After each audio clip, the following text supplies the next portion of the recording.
All right, now we're going to cover the anatomy of the brain. So have your sheet out again, your terms to know. And first we see we have 4 main regions of the brain. 3 of them we can see without taking the brain apart. But the other one we're going to have to take a cut in the brain. So this is the brain from the superior view. And the bulk of the brain, this is about the size of a real brain. The bulk of the brain, this, compared to my hands, about the same size. The bulk of the brain is going to be the cerebrum, the pink part. Second part is easy to find, is the inferior of the cerebrum, and posterior is the cerebellum.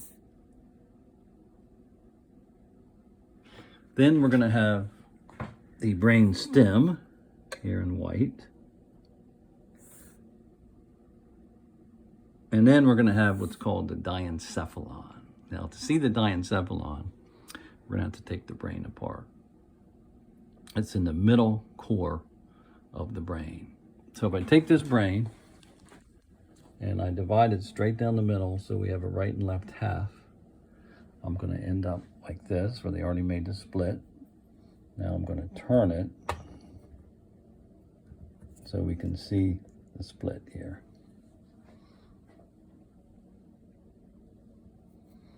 All right, now, this was the cerebrum, pink.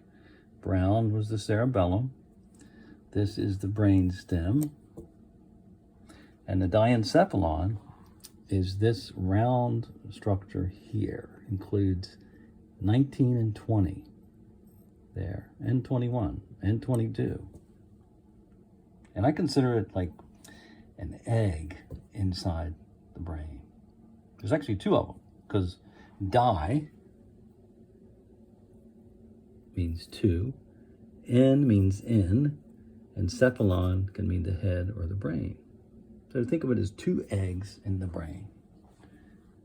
Right here on top, superior to the brain stem, where the brain stem meets the brain, or the bulk of the brain, is the diencephalon, one there, and the other one would be here on the other half.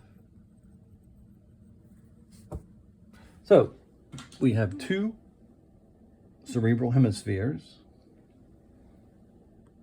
2. We actually also have 2 cerebellum. This is from the inferior view of the brain. And we have 1 brain stem. 2 sides, we can still divide it. And then we have 2 diencephalons. When we divided that brain, the right and left halves, remember we called it sagittal, a sagittal cut, sagittal halves. There's 2 big dividing lines in the cerebrum. And we're going to get to the cerebrum now, which is next on your list. The first one is the longitudinal fissure. Fissures are deep, and that actually goes all the way down to about the middle of each hemisphere until it's connected by this corpus callosum here. Corpus callosum is for the right and left hemisphere to communicate with each other. And you can see that longitudinal fissure is going to go that deep before it's connected to the other hemisphere. This was analogous kind of to the, remember the sagittal suture of the cranial bones? Longitudinal fissure. The other deep fissure, called the transverse fissure, divides the cerebellum from the cerebrum. It's also deep. Now you see lots of structures on the cerebrum, lots of grooves and lots of protrusions. And those are called gyri and sulci. So all of these ridges here, each one's called a gyrus, and plural is gyri. In Latin, I is plural, us is singular, unlike English, where us is plural and I is singular. So there's a gyrus. Here is a sulcus. One groove, shallow groove, it's called a sulcus. Multiple, called sulci.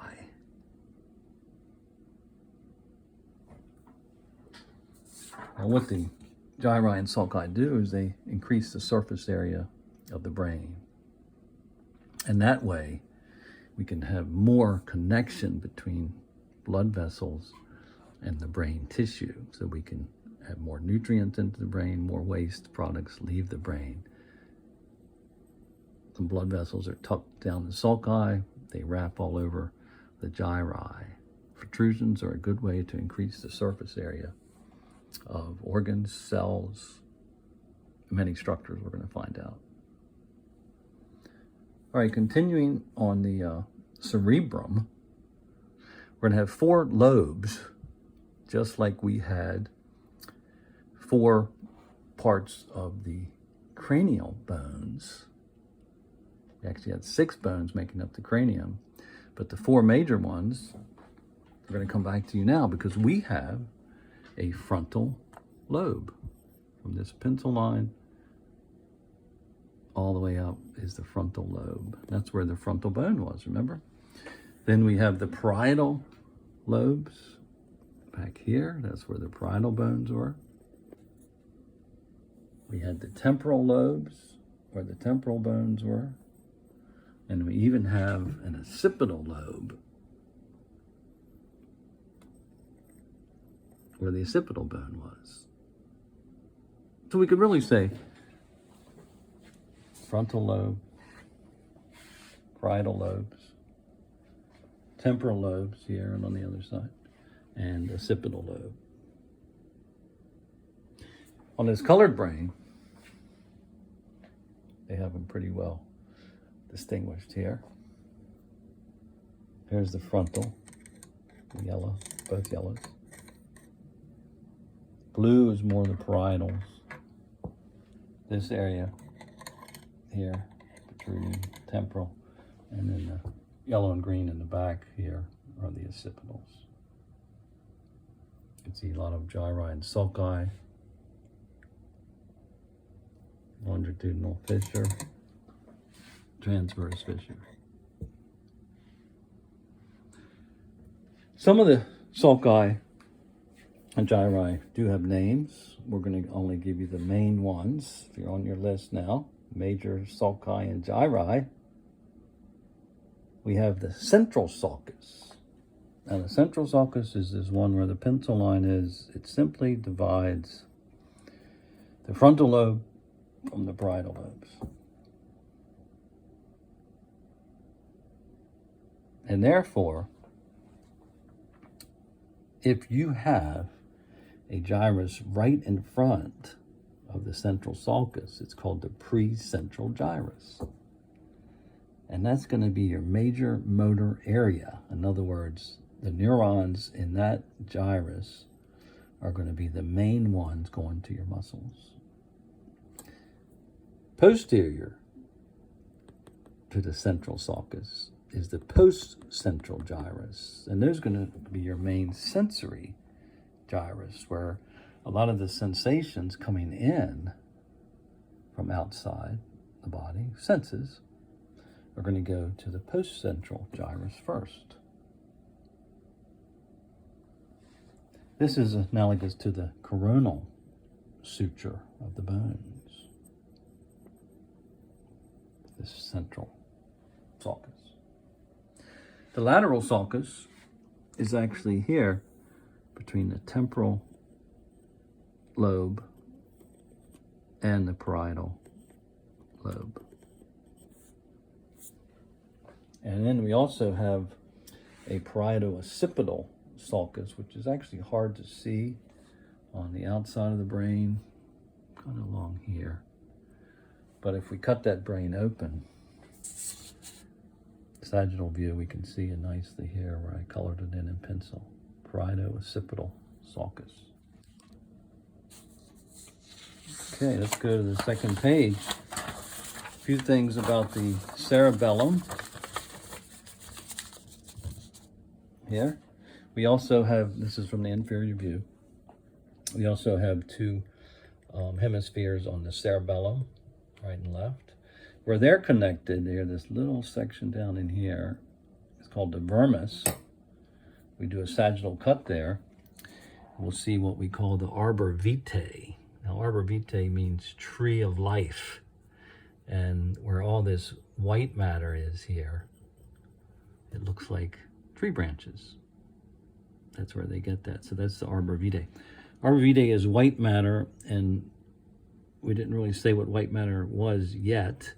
White matter is the myelinated axons. The gray matter, which in this case is going to be the brown around the white, that's going to be more of the cell bodies of neurons.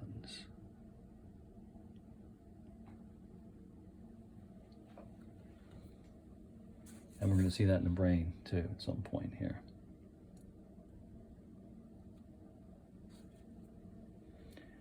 All right, now we go to the brain stem. And what we have for the brain stem, I'll get down here first, is we have three parts of the brain stem. We have the medulla, which is connected to the spinal cord down here, it goes down the body. Then where it bulges, that's called the pons. Pons means bridge in French, except they call it pont. And then, you barely see it, but where the pons kind of goes up into, can't get a good view here too good, but I will on the inferior view, right up in here is called the midbrain, because that's the part of the brainstem that connects to the true middle of the brain, which is the diencephalon. So let's look at the inferior view here, we can see it better. The inferior view, medulla, pons, the bridge and the bulging bridge that connects to this area here called the midbrain.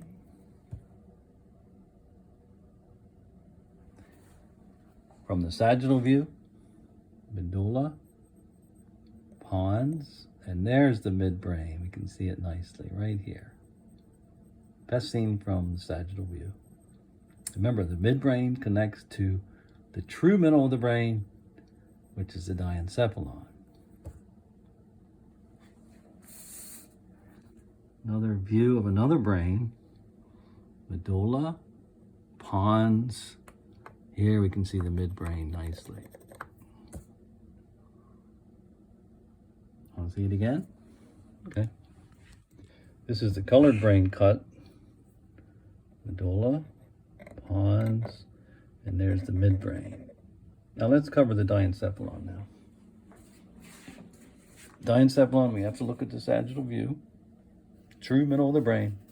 Two eggs. Now the egg, each egg has three parts. The thalamus is the bulk of the egg. Now hypo means under, so the hypothalamus is this part here, right where 21 is, the hypothalamus. And coming off the hypothalamus is this stalk, you can barely see it there, called the infundibulum, which connects to the pituitary gland. That's the pituitary gland. That's your main endocrine gland, your main hormonal gland. It hangs off the hypothalamus. Then we have an epithalamus. Remember, epi means on, so that would be 26 there on top of the thalamus. On this cut, there's your thalamus egg, there's your hypothalamus, and there's your red epithalamus. A lot of that epithalamus, well, there's two parts to the epithalamus. This bulk of it covering the thalamus is called the choroid plexus. It makes cerebral spinal fluid. Special blood vessels that make cerebral spinal fluid. Then back here, this little pink structure posterior to the thalamus is called the pineal gland. That regulates your sleep-awake cycle. On this particular model here, Its posterior back here, you can see it better. It's number 23. Pineal gland and choroid plexus are part of the epithalamus. Colored brain, thalamus part, hypothalamus, epithalamus, not in red this time, but choroid plexus and pineal gland. Here we can see thalamus egg, hypothalamus with the pituitary gland hanging off of it, and then the epithalamus, the choroid plexus part, and the pineal gland there. Okay, now it looks like we get to a transverse or frontal section of the brain. And I told you I'm going to show you where the gray matter and white matter are. So if we take this brain and we do a horizontal transverse cut across it, we would end up with that. Move this one out of the way. And what you can see on these two sections, transverse cuts, are gray matter and white matter. So in the brain, this gray matter is the outer core. It's called the cerebral cortex. And that is the bulk of your memories and decision-making part of your brain. The gray matter outer cortex called the cerebral cortex. Some people say that is you. You are your cerebral cortex, because that's where, again, you store memories, where you make decisions. It's pink here, but it's called gray matter. It's mostly the cell bodies of the neurons. And then deep to that is the white matter, and you can see some lines there. Those are all the axons with myelin around them. So the myelin shows up as white on this cut too.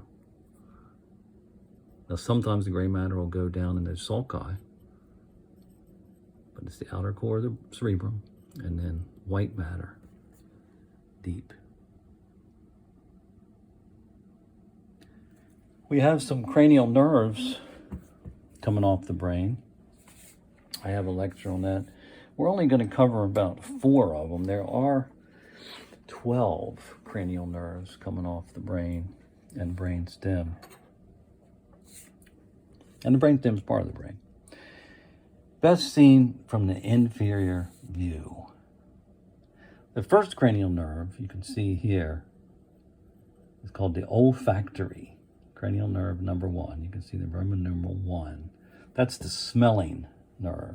And actually the nerves come up through the superior nasal cavity, through that cribriform plate, and they connect with this olfactory bulb and tract here. So the tip is the olfactory bulb, and then as it continues, we call it the olfactory tract.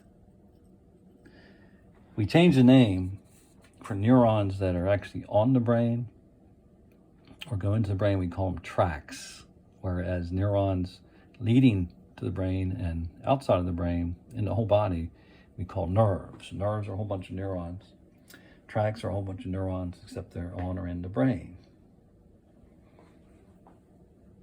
Olfactory bulb, one on each side, olfactory tract. Cranial nerve number 2 is the optic nerve and optic tract. So here, picture the eyes as being out here. And we can see the optic nerve actually here, the tip of it, that would be extending all the way out to the eye. Now, once it reaches the brain, it crosses to the other side. So what you see of your left eye is interpreted by your right brain and vice versa. Optic chiasma, chiasma means cross. And then once they go into the brain after the chiasma, we call it the optic tract. Okay, so optic nerve, optic chiasma, optic tract, cranial nerve 2. I'm going to turn the brain here. You can see it like this. Okay. So we had 1 olfactory, 2 optic, 3, 4, and 5. You can maybe see the Roman numerals here, but we have 3, 4, 5. And 5 we're going to learn, because that's a big one, and it's right on the middle of the pons. It's called the trigeminal. Trigeminal is a mixed cranial nerve. It's going to receive sensations from your face, from your teeth, and then it's going to also send messages out to your chewy muscles. So very important nerve. Cranial number 5, trigeminal, right in the middle of the pons, the big one in the pons.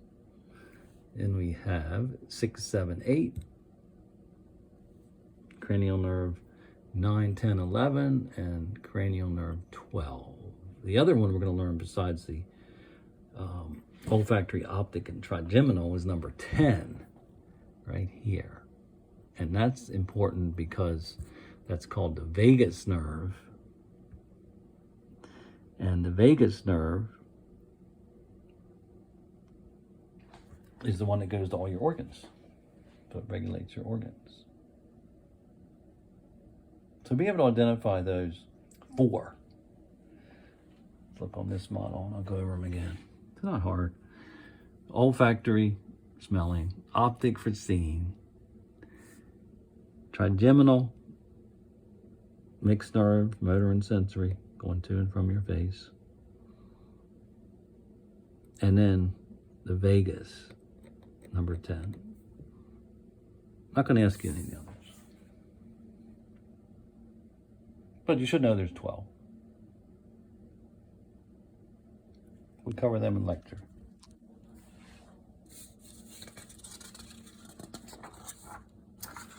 Now, the brain has what we call ventricles in it.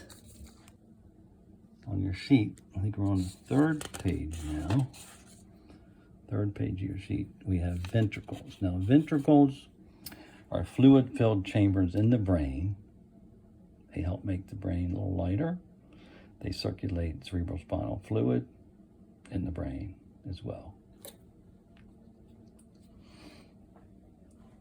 So let's cover the ventricles. We have 4 ventricles in the brain. And we have a ventricle model. So this is a ventricle model here. The first 2 ventricles are called lateral ventricles. And I'm going to put it like this.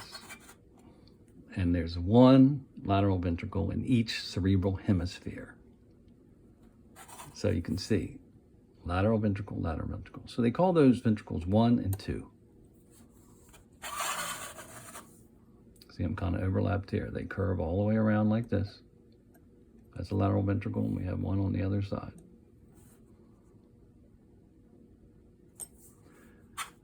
Those circulate cerebrospinal fluid through the brain, give nutrition to the brain cells. Now, what happens is they merge together in the middle and form this 3rd ventricle there. And then they send a little canal called the cerebral aqueduct here down to the 4th ventricle here. It's kind of like an airplane, really. So we look at it like this. The wings are lateral ventricles. The body of the plane would be the 3rd ventricle. We have the cerebral aqueduct, which connects the body to the tail. The 4th ventricle would be the tail of the airplane. Actually, we make paper airplanes. If we did this in the lab and we label the 4 ventricles, then we have a contest. See who can throw their ventricle airplane the farthest. But there it is. Now, if we took at the sagittal view of the brain, you can kind of appreciate where these are. So let's get the sagittal view here again. Okay. So right up in here would be where a lateral ventricle would be. 1 in this hemisphere, 1 in the other one. 3rd ventricle actually surrounds the thalamus part, kind of in between the 2 thalamus eggs. So it would be right here where the thalamus was, the diencephalon. There's your cerebral aqueduct here. And there's your fourth ventricle, anterior to the cerebellum. Then it continues as the spinal canal. Let's look at this colored brain here. Get both halves here. This would be where a lateral ventricle would be, right inferior to the corpus callosum. Thalamus, surrounding the thalamus, would be the third ventricle. This would be the cerebral aqueduct, and there's your fourth ventricle between the cerebellum and the brainstem. Then we get the spinal canal. All have cerebral spinal fluid. Here, there's your other lateral ventricle. Third ventricle again, cerebral aqueduct, fourth ventricle. While I got this colored brain on here, I forgot to mention that, remember I told you about the central sulcus here? And then we had a precentral gyrus and a postcentral gyrus. So they actually have these labeled here, with the precentral gyrus being your main motor cortex, sending nerves to your muscles, and this postcentral gyrus being your main sensory cortex, receiving sensations. We cover a lot of what they do in the lecture. So let's see what else we have here. We're going to go look at a few mounted specimens now. For this sheep brain dissection here, you're going to go mainly by my lab study slides. I have some good pictures of a sheep brain dissection. It's not really a dissection. You basically just cut it in half and then make a sagittal cut. Maybe make a transverse cut to show the gray matter and white matter. But go mainly by that. I have some mounted ones I'll take you over and see. We'll make one stop here because I want you to see, even on these torso models, that you can see some of the brain structures. Here, you can see how it fits right under the cranium here. And you see the blood vessels going down in the sulci and over the gyri. You can see the different lobes: frontal, parietal, occipital, temporal. Take that out.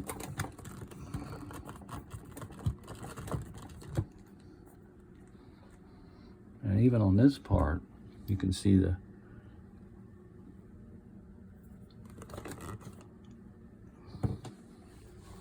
cerebellum down here, the arbor vitae, white matter and gray matter, corpus callosum.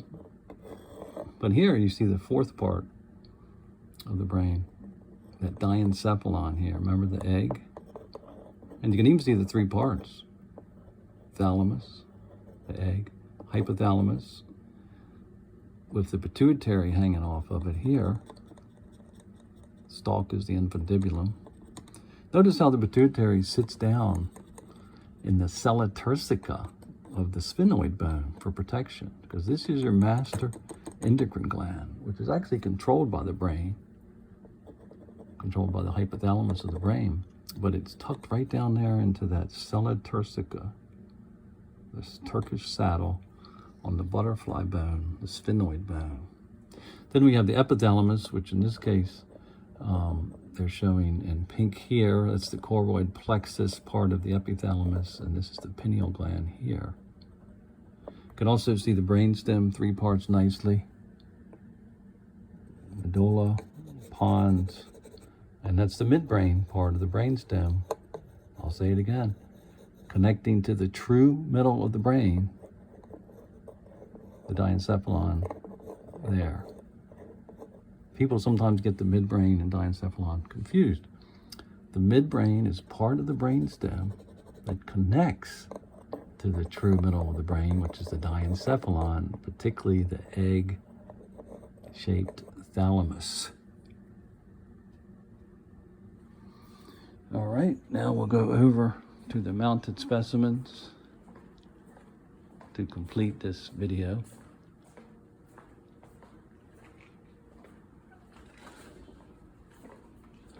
we actually have in the lab, we have a real human brain right there. Now that's mounted, upside down. It's actually floating in the fluid there. Gyri, sulci. You can see the cerebellum here. So it's laying on its superior surface, upside down, basically. So if I turn it this way, I can actually see some of the brain spinal cord and the brain stem. Those are the optic nerves you can see up in there. But if you want to see a real one, go into one of your anatomy labs.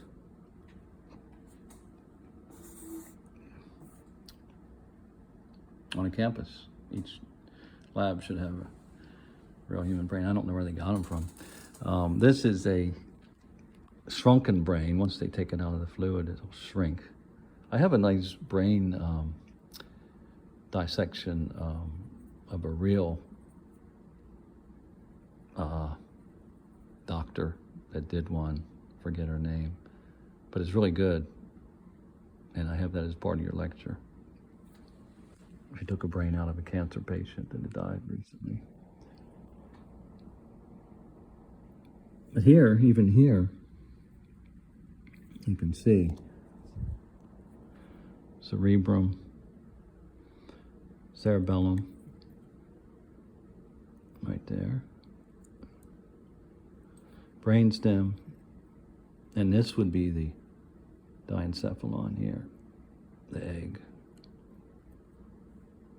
Medulla, pons, midbrain of the brainstem, diencephalon with the thalamus part, hypothalamus part. Pituitary would come off here.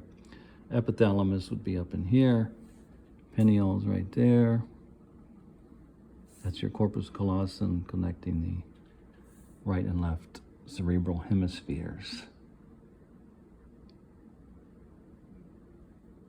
There's a lateral ventricle here. This would be the third ventricle around the thalamus, and the fourth ventricle would be right there. Here is that's a frontal cut through the brain.